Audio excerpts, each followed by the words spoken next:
Sex is not the primary purpose of marriage.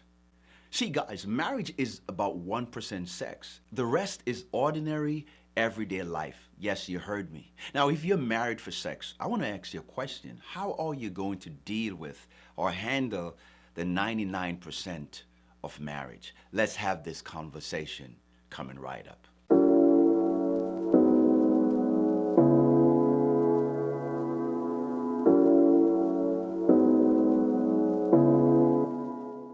Hey guys, welcome back to our channel. I am Dorian and this is Not Easily Broken. The purpose of this channel is to add value to your life, to transform your marriage and your relationship through content that we share. Now, if that's the type of content that interests you, then please, by all means, I want you to hit that like button, subscribe to this channel, like and share this video. Let's get right into it.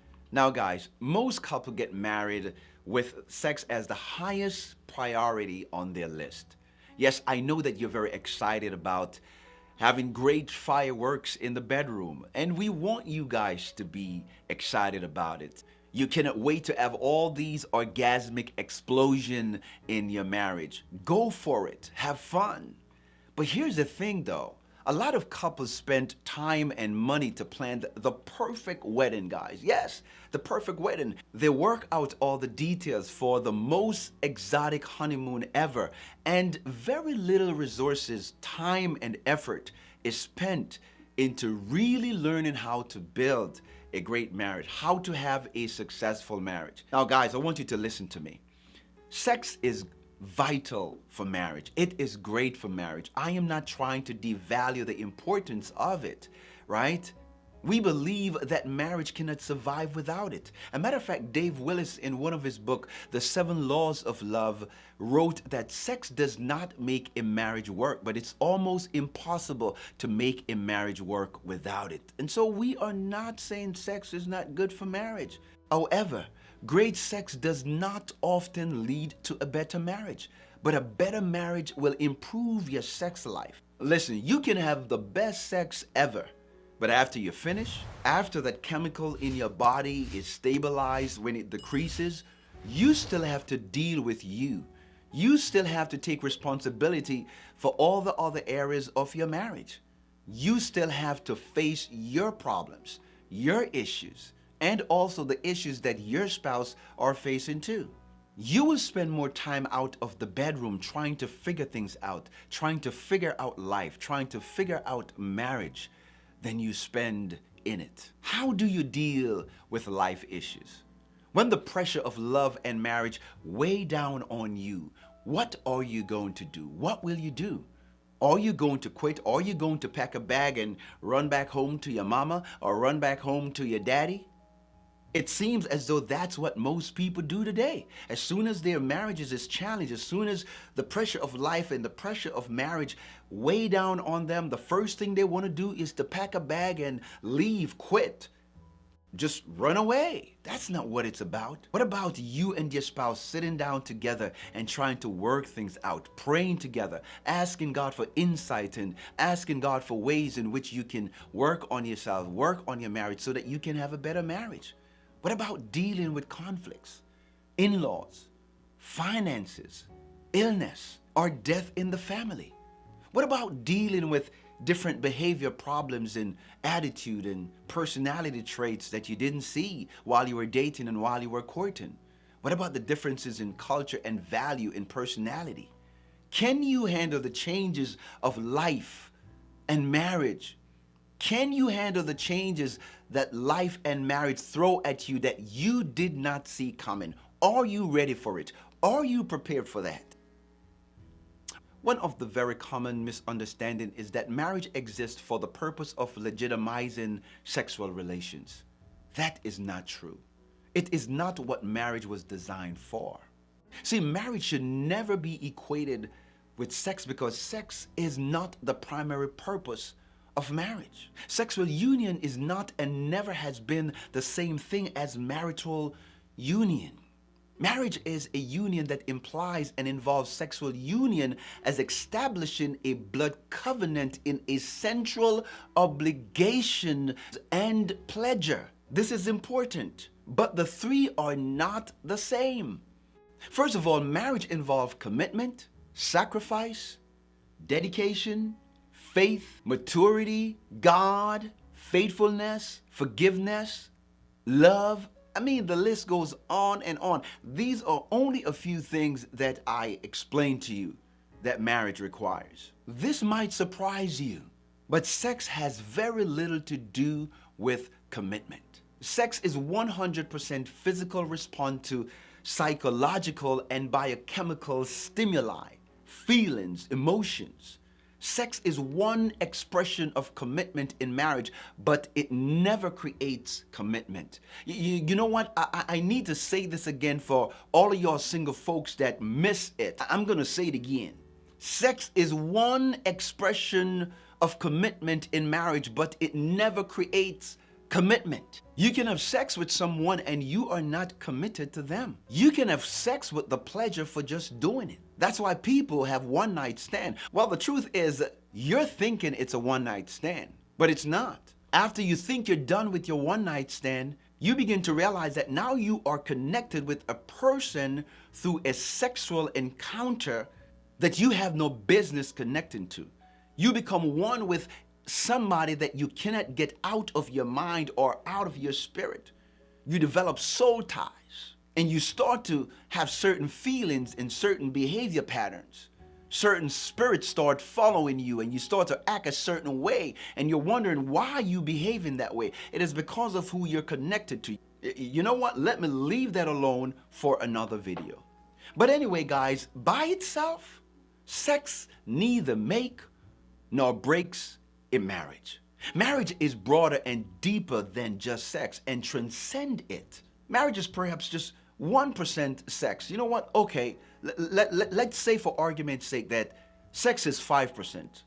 As a matter of fact, let us say that sex is 10% of what makes a marriage work.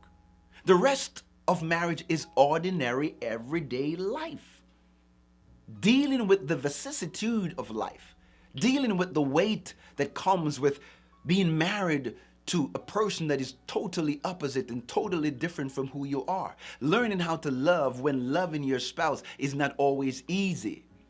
If you're married for sex, then how are you going to deal with the 99%, the 95% and the 90% of marriage? This is why you should never rush into getting married. Marriage is about preparation. See, we always talk about the 5 P's of life, the 5 P's. The 5 P's. Proper planning prevent poor performance. You will never be ready for what you did not plan and prepare for. Marriage is about God and the other person that you are married to. It's about the two of you intertwined and interwoven with God in it to make this thing work. It's a kind of responsibility that you have to keep in the forefront of your mind. If you are in a marriage, your job is to love, to honor, to cherish the person that you profess to love. It's your job, it's your responsibility to make God the center of your marriage, the center of your life. So what is the takeaway in this video? Well, if you're single, don't rush into marriage just because you want to have sex. That's like you're basically saying God cannot keep you in your season of singleness. And He can keep you. He can keep you in perfect peace whose mind is stayed on Him.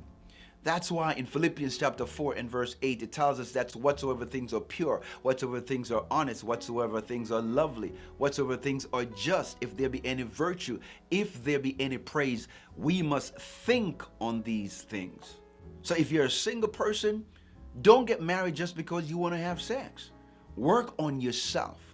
Work on becoming the best version of yourself. Be happy with who you are. Be comfortable in your own skin. And if you are not comfortable with who you are, then do something about it for God's sake. Don't sit down and let somebody take advantage of you because you're asking of a relationship what only God and yourself can provide for you. If it's going to be, it is up to me. If it's going to be, it is up to you. The Word of God tells us in Philippians chapter 4 and verse 13 that I can do all things through Christ that strengthen me. You are strengthened with Christ Jesus. Find out what makes you happy outside of any relationship that you are in. Put God first in your life. Marriage is a choice. It is not a requirement for happiness. Marriage is not an obligation. You don't need marriage to be happy. And to the married folks, if you get past your honeymoon stage, if you get past a couple of weeks of getting married, then by now you know that it's going to take more than just the bedroom to make your marriage work. You already know it's going to take more than just that. You're going to need life skills necessary to build a successful marriage and a successful relationship. You need knowledge to make anything work in life, and that includes your marriage. You know, in Proverbs chapter 24, verse 3 and verse 4, it tells us that by wisdom a house is built, and by understanding it is established, and by knowledge the rooms are filled with all precious ointments and precious, pleasant riches and all these beautiful things. Yes.